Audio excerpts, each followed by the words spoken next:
on peut penser que ce changement de paradigme sémantique, c'est quelque chose de pas très important, c'est quelque chose de cosmétique, mais non, c'est très important parce que la manière dont nous concevons notre situation, dans la situation dans laquelle nous nous trouvons, eh bien, euh, euh, modèle, hein, cette manière-là modèle la réponse que nous apportons, voilà, à la situation. Hein. Si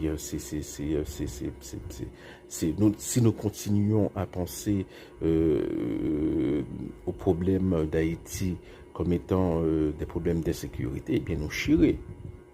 Hein. Le que nous voyons que toute ville est occupée, que 100% de la capitale est occupée, nous continuons à parler d'insécurité. Et tôt ou tard, ça arrivera. Parce que ce que font les bandes illégales, hein, c'est une stratégie militaire classique hein, qui est la guerre d'usure, la guerre d'attrition. Ça veut dire qu'il y a fatigué la police avec l'armée le plus possible jusqu'à ce qu'il n'y ait pas capable encore. Et puis, on joue, on prend toute capitale la net, on prend Pétionville, et puis, bon, puis c'est tout. Et puis, ville provinciale, c'est une par une qu'il y a tombé.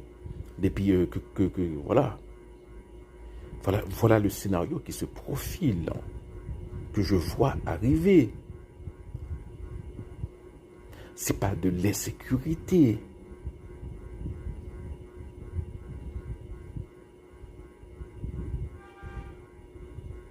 D'ailleurs, les autorités non étatiques sont très lucides.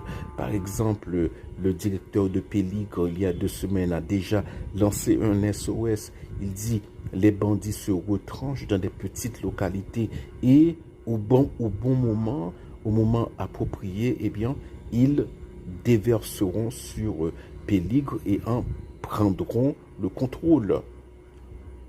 Ils ont lancé ce SOS. Hein. Il a lancé ce SOS, le directeur de Péligre, il y a 2 semaines. Alors, je ne sais pas si les autorités haïtiennes ont pris des mesures hein, pour éviter cela.